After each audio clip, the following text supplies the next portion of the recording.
نام کی قربانی کرنا. تو اس بیٹے نے اپنے باپ کی قربانی کی، لیکن اس گوشت کو آپ اپنے کام میں نہیں لا سکتے. کیوں؟ وہ وصیت کر کے گئے ہیں کہ تمہیں میرے نام کی قربانی کرنی ہے.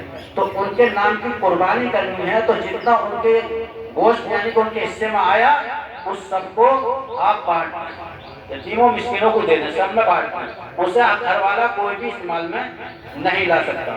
اگر ہاں والدین وصیت نہ کر کے گئے ہیں اور پھر بھی ہم اپنے والد کی جانب سے قربانی کر رہے ہیں تو اس کے 2 حصے اپنے استعمال میں لا سکتا اور ایک حصہ اس کا بانٹ دیں. صحیح ہے؟ بات سمجھ آ گئی؟ اگر وصیت کر کے گئے ہیں تو اس کا گوشت استعمال میں نہیں لا سکتے، اس کو سب بانٹ دو. اور اگر وصیت نہیں کر کے گئے ہیں، تم خوشی خواہ کرنا چاہتے ہو تو صرف ایک حصہ بانٹ دو. 2 حصے اگر تم اپنے کام میں ملانا چاہو تو لے کے آ سکتے ہو، اگر سب بھی بانٹنا چاہو تو اسے بانٹ سکتے ہو. بات سمجھ آ گئی؟ تو برادران ملت اسلامیہ، اللہ کے خلیل کی پیارے حبیب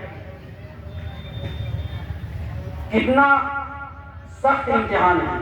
اللہ رب العزت سے سال اللہ کے خلیل حضرت ابراہیم علیہ السلام 70 سال تک روتے رہے، اور رونے کے بعد میں اللہ رب العزت نے 70 سال کے بعد میں ایک چاند سا بیٹا عطا فرمایا. سبحان اللہ. 70 سال تک اپنے مولا کی بارگاہ میں روتے رہے، دعائیں کرتے رہے، منتیں مانگتے رہے.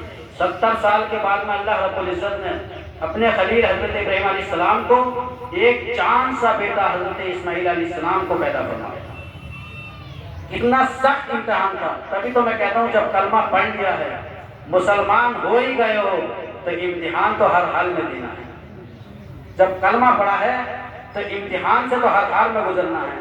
چاہے وہ دولت کے ذریعے امتحان لیا جائے، چاہے بھوک کے ذریعے لیا جائے، چاہے پیاس کے ذریعے لیا جائے، چاہے اولاد کے ذریعے امتحان لیا جائے، لیکن امتحان سے ہر حال میں گزرنا ہے. اللہ کے پیارے خلیل حضرت ابراہیم علیہ السلام 70 سال تک روتے رہے، اور حضرت ہاجرہ بھی روتے رہی ساتھ میں. دونوں دعائیں مانگتے رہے. 70 سال کے بعد میں اللہ نے بیٹا عطا فرمایا. کچھ ہی دن ہوئے تھے کہ اللہ نے اپنے خلیل سے فرمایا میرے خلیل جاؤ، حضرت ہاجرہ اور حضرت اسماعیل علیہ السلام کو جاؤ اور بیابان جنگل میں چھوڑا. بتاؤ اگر کسی کو 70 سال کی عمر میں اگر کوئی بیٹا دے تو وہ اپنے بیٹے کو بیابان جنگل میں کوئی چھوڑ سکتا؟ نہیں چھوڑ سکتا. لیکن امتحان دیکھو اللہ کے خلیل کا. حضرت ابراہیم علیہ السلام سے فرمایا اللہ نے جاؤ حضرت ہاجرہ کو اور حضرت اسماعیل علیہ السلام کو لو اور ایسی جگہ چھوڑ کر آنا جہاں پانی کا انتظام نہ ہو، جہاں کھانے کا انتظام نہ ہو، جہاں درختوں کا بھی انتظام نہ ہو، جہاں ہواؤں کا بھی انتظام نہ ہو. ایسی جگہ چھوڑ کر آنا جہاں درندے اور پرندے نہ ہو. ایسی جگہ چھوڑ کر آنا. اللہ کے پیارے خلیل حضرت ابراہیم علیہ السلام نے دونوں کو لیا، اور لے آنے کے بعد میں کس جگہ چھوڑا؟ کس جگہ چھوڑا؟ دیکھو وہ جگہ کو دیکھنے کے لیے ہمارے سب ترستے ہیں، سب ترستے ہیں. جہاں خانہ کعبہ موجود ہے اس جگہ پر حضرت ہاجرہ اور حضرت اسماعیل علیہ السلام کو چھوڑا. جہاں پانی کا کوئی انتظام نہیں تھا، جہاں درختوں کا کوئی انتظام نہیں تھا، جہاں درندوں پرندوں کا کوئی انتظام نہیں تھا.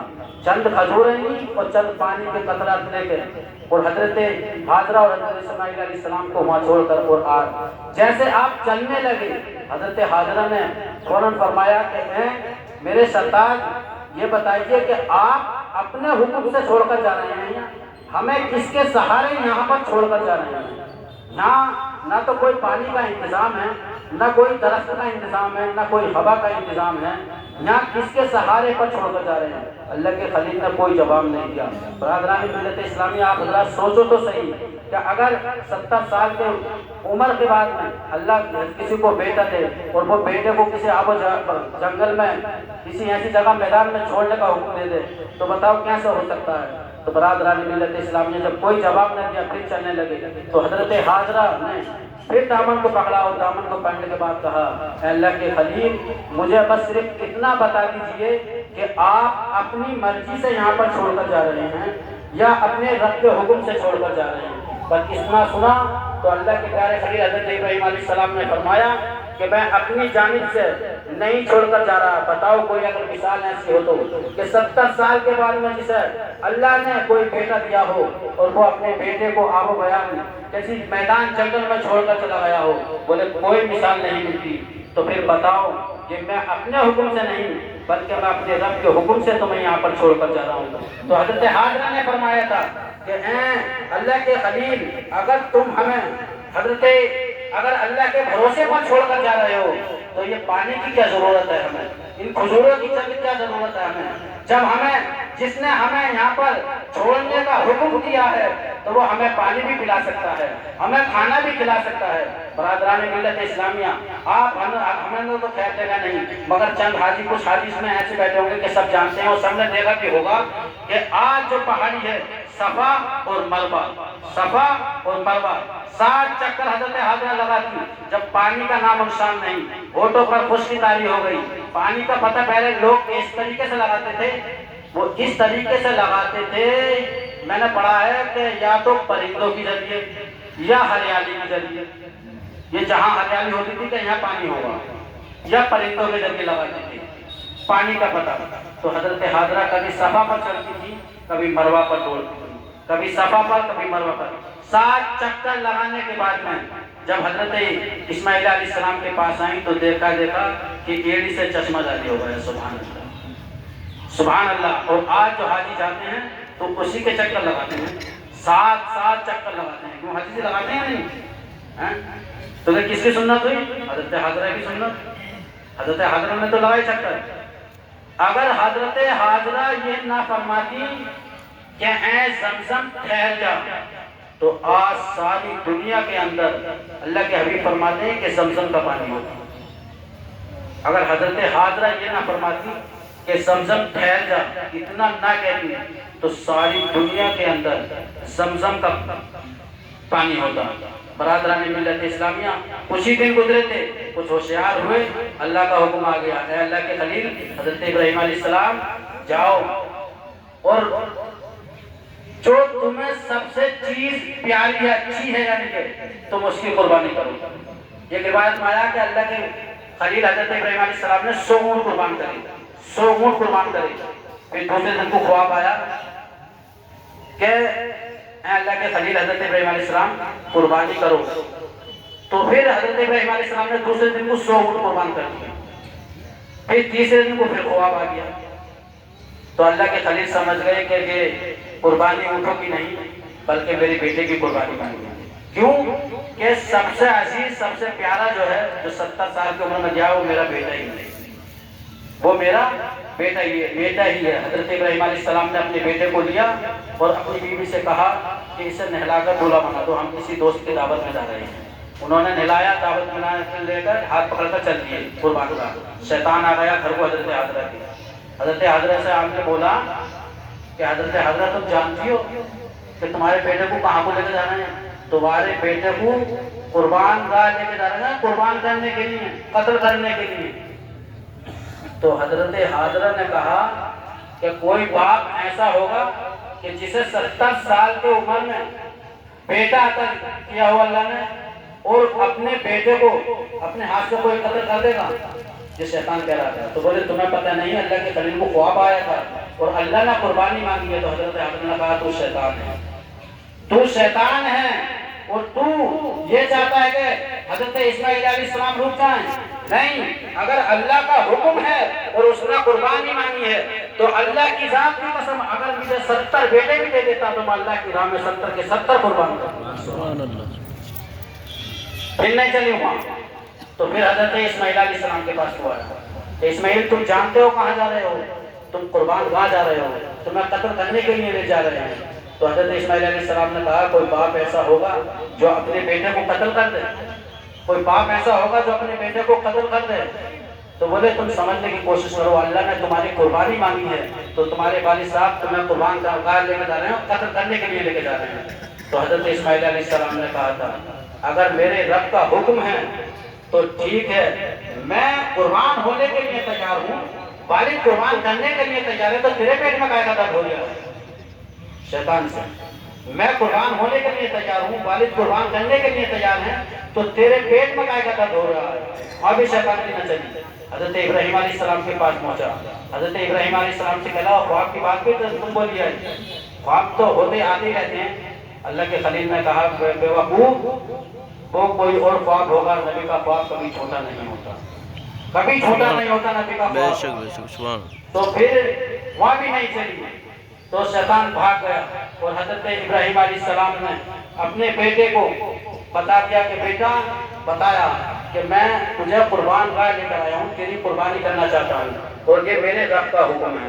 تو بیٹا بھی ایسا ہونا چاہیے۔ بیٹے نے کہا بے ابا حضور، جیسے آپ کی مرضی، جیسے رب کی مرضی ایسی آپ کی مرضی، ایسی ہی میری مرضی ہے، آپ خوشی کے ساتھ قربان کیجیے۔ ہاتھ باندھے، پیر باندھے۔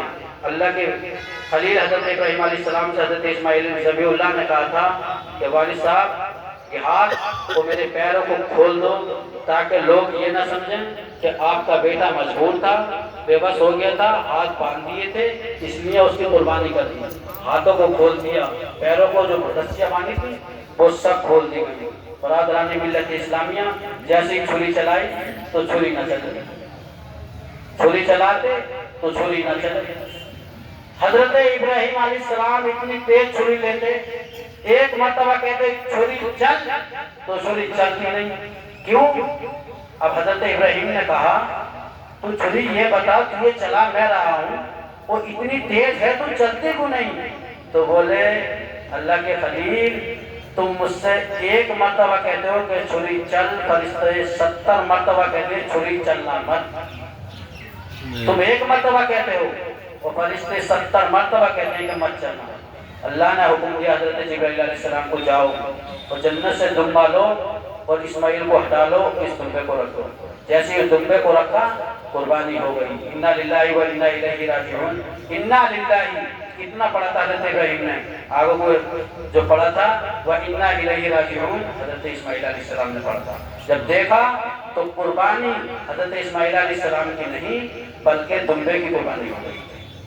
تو برادران ملت اسلامیہ، جب قربانی کرو تو ساتھ ایسے اس بات کا دھیان رکھو، میں نے کل بھی بتایا تھا کہ کوئی بھی قصاب کسی کے منہ میں اگر گگن ہو یا کوئی گٹکا ہو یا کوئی اور چیز ہو تو اس سے نکلوا لو، پہلے منہ میں سے کلی کراؤ اور صحیح طریقے سے اس سے صاف کرا کر اس کے منہ کو تب اس سے کڑوانا۔ کبھی منہ میں گٹکا رکھوا کر کڑواتے رہو، گوشت منگواتے رہو، قربانی بیکار ہو جاتی ہے۔ اس طریقے سے خاص کر کے اس کا دھیان رکھنا، اور جتنے بھی قصاب لوگ ہیں گٹکا کاٹنے اس کا اچھی طریقے سے دھیان رکھنا، سب نکال دینا۔ اللہ ہم سب کو عمل کی توفیق عطا فرمائے۔ ایک منٹ سنیں، نیت کی میں نے 2 رکعت نماز واجب عید الاضحیٰ کی، ماں جائی 6 تکبیروں کے ساتھ اللہ تعالیٰ کے لیے، پیچھے کسی امام کے، منہ میرا طرف کعبہ شریف کے، اللہ اکبر، اور ہاتھ ناک کے نیچے لا کر باندھ لیں، ثنا پڑھیں جو نماز میں پڑھ جاتی ہے سبحان اللہ۔ پھر جب دوسری تکبیر ہوگی اللہ اکبر، کانوں تک ہاتھ اٹھائیں اور ہاتھ نیچے لا کر چھوڑ دیں۔ دوسری تکبیر ہوگی اللہ اکبر، کانوں تک ہاتھ اٹھائیں اور ہاتھ نیچے لا کر چھوڑ دیں۔ تیسری تکبیر ہوگی اللہ اکبر، کانوں تک ہاتھ اٹھائیں اور ہاتھ ناک کے نیچے لا کر باندھ لیں۔ اس کے بعد میں قرات ہوگی، یعنی کلمہ شریف پڑھی جائے گی، اس کے بعد میں کوئی سورت پڑھی جائے گی۔ اس کے بعد میں جو نماز میں پڑھا جاتا ہے رکوع سجدے میں، وہ اسی طریقے سے پڑھا جائے گا جیسے دیگر نماز میں پڑھا جاتا ہے۔ جب دوسری رکعت کے لیے ہم کھڑے ہوں گے تو پہلے حمد شریف پڑھی جائے گی، اس کے بعد میں کوئی سورت پڑھی جائے گی، کوئی سورت کے بعد میں تکبیر ہوگی اللہ اکبر، کانوں تک ہاتھ اٹھائیں اور ہاتھ نیچے لا کر چھوڑ دیں۔ دوسری تکبیر ہوگی اللہ اکبر، کانوں تک ہاتھ اٹھائیں اور ہاتھ نیچے لا کر چھوڑ دیں۔